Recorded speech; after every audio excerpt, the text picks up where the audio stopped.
Personne ici ne sera surpris d'entendre que le tabac est mauvais pour la santé. Mais savez-vous exactement pourquoi on dit ça? Et comment le tabac nous rend addicts et pourquoi il peut provoquer des problèmes de santé et lesquels?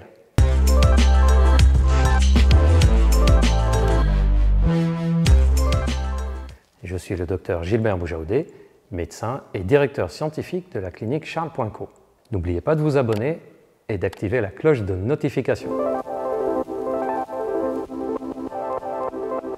Quand on fume, on inhale la fumée de la cigarette qui contient la nicotine, qui est l'un des centaines de composants d'une cigarette. Cette nicotine va rentrer avec la fumée dans les poumons. Au niveau des poumons, tout à la fin de la trajectoire des conduits aériens, cette nicotine va passer dans le sang, donc elle arrive par l'air et elle va dans le sang. C'est un peu comme l'oxygène qu'on respire, qui arrive dans le poumon, et dans notre poumon, il va passer dans le sang grâce aux nombreuses petites artères présentes au contact des alvéoles du poumon. Une fois que la nicotine est passée dans le sang, elle va se diffuser naturellement dans tout le corps, et en particulier, elle va aller au niveau du cerveau. Une fois arrivée dans le cerveau, la nicotine a une particularité, c'est qu'elle active le système de plaisir lié à la dopamine et aussi le système qu'on appelle de récompense qui va avec le système de dopamine. Et donc, le cerveau va réclamer ensuite ce qui lui a procuré ce plaisir et donc va réclamer de nouveau la nicotine. Il se trouve aussi que le plaisir provoqué par la nicotine est de courte durée et donc de façon assez rapide, variable d'une personne à l'autre, mais c'est assez rapide, notre cerveau va réclamer ce nouveau plaisir de façon rapprochée. Mais notre cerveau ne va pas seulement se contenter de réclamer, il va aussi augmenter les récepteurs de la nicotine pour augmenter ses chances d'avoir encore plus de plaisir. Et donc on va se retrouver avec un cerveau qui réclame sa nouvelle dose de nicotine qui lui a procuré le premier plaisir et qui la réclame encore plus étant donné qu'il a augmenté les récepteurs. Et c'est là qu'on rentre dans le cercle vicieux de la dépendance ou de l'addiction au tabac. Mais ce qu'on inhale quand on fume du tabac, ce n'est pas uniquement de la nicotine, mais des centaines d'autres composants qui ont un effet toxique. On retrouve par exemple dans le tabac du goudron, des agents de saveur, on retrouve du monoxyde de carbone, de l'ammoniac, des métaux lourds comme le plomb ou le chrome ou même le mercure et bien d'autres composants toxiques encore. Ce sont ces composants autres que la nicotine qui vont donner les maladies dans le corps. Il y a 3 grands types de maladies que le tabac provoque dans notre corps. Premièrement, les cancers. Les cancers sont surtout liés aux composants autres que la nicotine. Tout ce que je vous ai cité juste avant et bien d'autres composants toxiques encore peuvent provoquer des cancers. De façon non surprenante, les cancers les plus fréquents quand on fume du tabac sont les cancers qui touchent les voies aériennes, c'est-à-dire ceux qui a été le plus en contact avec la fumée du tabac.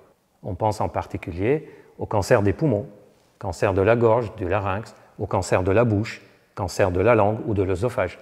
Il faut aussi savoir que le tabac est un facteur de survenue de cancers qui ne sont pas directement en contact avec ce qui est inhalé, autre que la zone aérienne donc. Par exemple, le tabac augmente le risque de cancer de la vessie et de cancer des reins.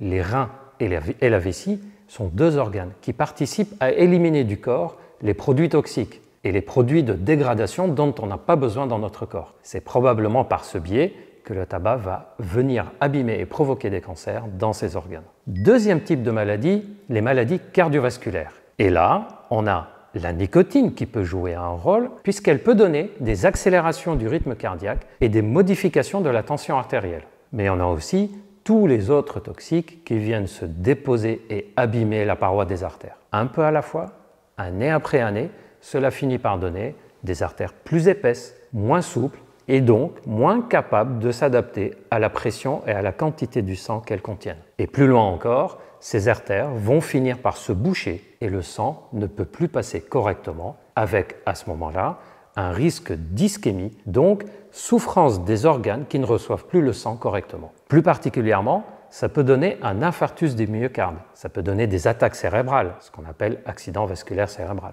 Ça peut également abîmer les artères au niveau des membres inférieurs, pouvant conduire à l'extrême à une amputation.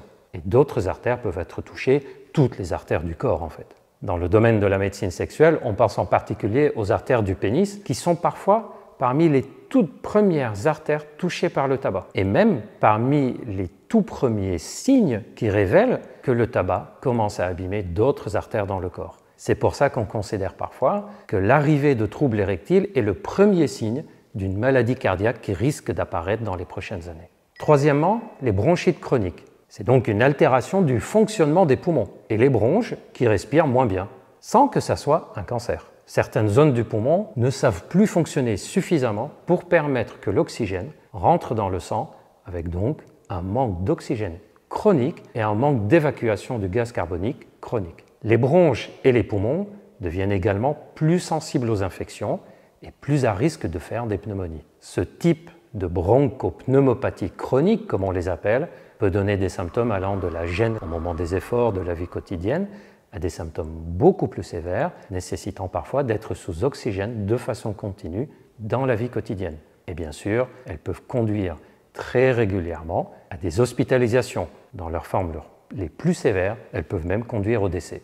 Les trois types de maladies dans lesquelles le tabac joue un rôle important dans leur survenue sont trois maladies qui représentent à elles seules plus de la moitié, voire les 2/3 des décès chez l'homme. On peut donc considérer que le tabac joue un rôle important non seulement sur la santé, mais aussi sur le risque de mortalité chez l'homme. D'ailleurs, certains experts pensent que le fait que la mortalité soit plus élevée chez les hommes que chez les femmes est partiellement lié au fait que les hommes fument le tabac plus que les femmes en moyenne. La particularité du tabac, c'est que c'est l'un des rares facteurs évitables sur lequel chaque personne peut agir de façon individuelle. Ce n'est pas toujours facile d'agir seul contre le tabac, et dans ces cas, il ne faut surtout pas hésiter à demander de l'aide à votre médecin ou à des spécialistes tabacologues.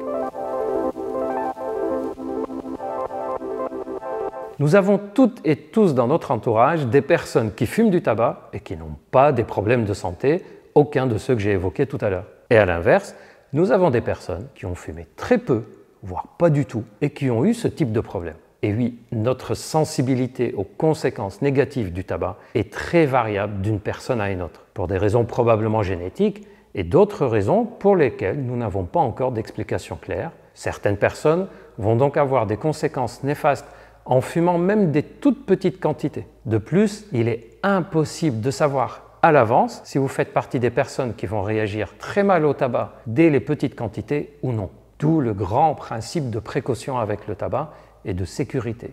Évitez le tabac pour ne pas prendre ce risque. Une autre variable, c'est dans les conséquences positives suite à l'arrêt du tabac.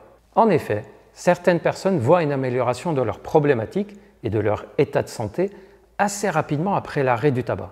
Et d'autres peuvent avoir besoin de plusieurs mois, voire 1 ou 2 ou 3 ans avant d'en ressentir les bénéfices. Sachez que quel que soit le cas dans lequel vous vous retrouvez, sur le plan médical, il est évident qu'il y a toujours un bénéfice à arrêter le tabac. Ce bénéfice peut être soit d'éviter que des problèmes de santé apparaissent, soit d'éviter que des problèmes de santé s'aggravent, soit de faire de sorte que les traitements mis en place soient plus efficaces, soit encore de stabiliser une situation médicale grâce à l'arrêt du tabac. En tout cas, d'un point de vue médical, ce n'est jamais un effort que vous ferez pour rien. Merci de m'avoir écouté. N'hésitez pas à liker la vidéo si vous l'avez aimée et à laisser vos commentaires.